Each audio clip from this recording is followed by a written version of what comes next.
Hi, I'm Tim. Welcome to Watchbox, and thanks for logging on. If you love this watch, email me, tmosso@thewatchbox.com. It's in the description below. Your purchase and pricing email question line for buying this or any watch you see on any Watchbox platform. Reach out to me directly, tmosso@thewatchbox.com.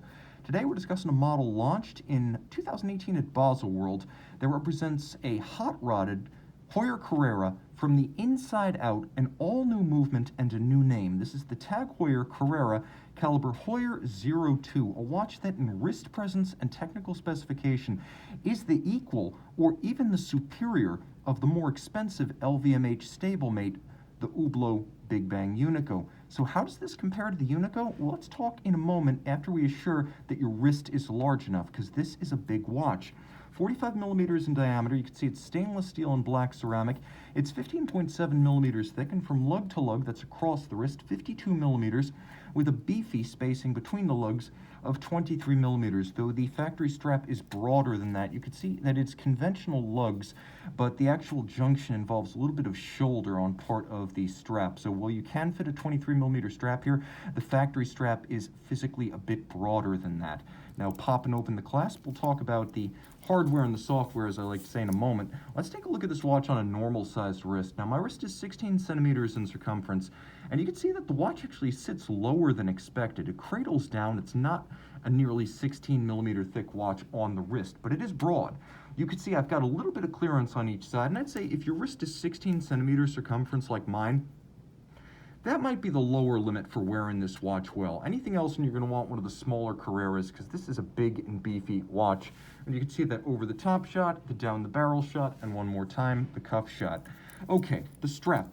I mentioned that it's a bit of a proprietary interlock with the lugs, and you can see that's continued in the form of a small insert on both sides, so there's no daylight showing between the end of the strap and the flank of the case. Now, the strap is perforated, which means it vents really nicely. It's also a fascinating and sporty styling element. There's a TAG Heuer shield molded in, and as you can see, the junction looks very integrated, almost like a bracelet. There is a little bit of shouldering, so there's a striation down the side that adds a bit of definition. And then you can see it really does thin out as it gets closer to the clasp, so the flexibility is excellent. You'll also note that there are no perforations here because it uses a crimping system whereby the excess strap, once you size it, winds up fitting underneath the clasp. So as a result, it's very clean when closed. There are no minder loops on the other side of the strap, and any excess length will actually tuck underneath the clasp. It's a steel clasp. It's very solid. It has the Heuer shield on it too. There's a twin trigger release system, so this one can't accidentally pop open. You've got a lot of security on the wrist for this large and heavy sports watch.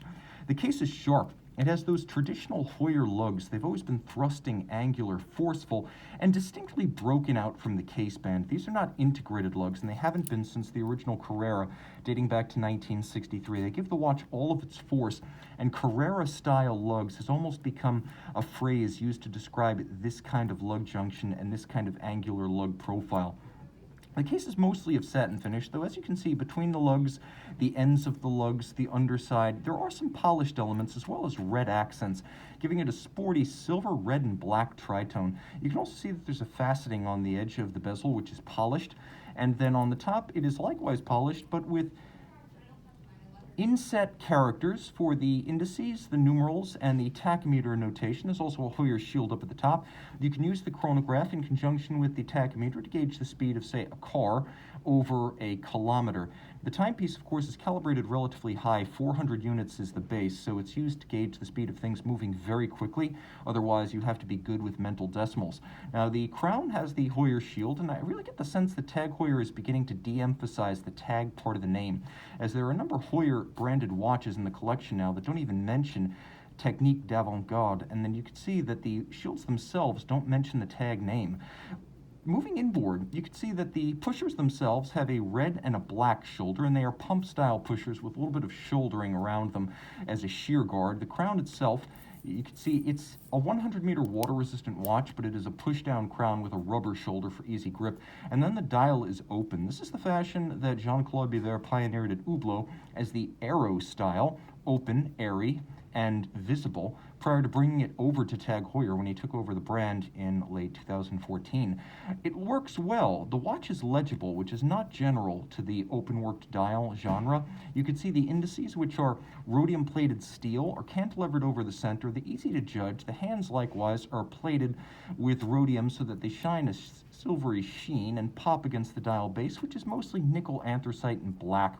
You can see the Heuer 02 movement underneath, and that's to your advantage, as it is a good-looking movement. Look carefully, though. There is a date down between 4 o'clock and 5 o'clock. The watch includes a hacking or stop seconds function, as well as a quick set for the date, and there is a panel in white that sort of backlights a skeletonized date disc that orbits the dial. You can see there's a lot going on this dial. You can see it says chronograph, Carrera, Heuer 02. There's a little bit of self-promotion inherent in this dial graphic, but when you turn it over, you take it to the next level. This is the Heuer 02 movement, born as the CH80, discontinued and ultimately resumed after debuting in the tourbillon.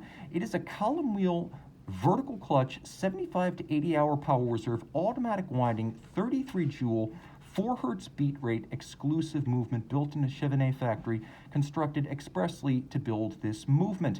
Now the timepiece, as you can see, is 100 meters water resistant, which means this is a swimmable aquatic watch. The movement is a good looking piece, as you can see, though not artisanally finished.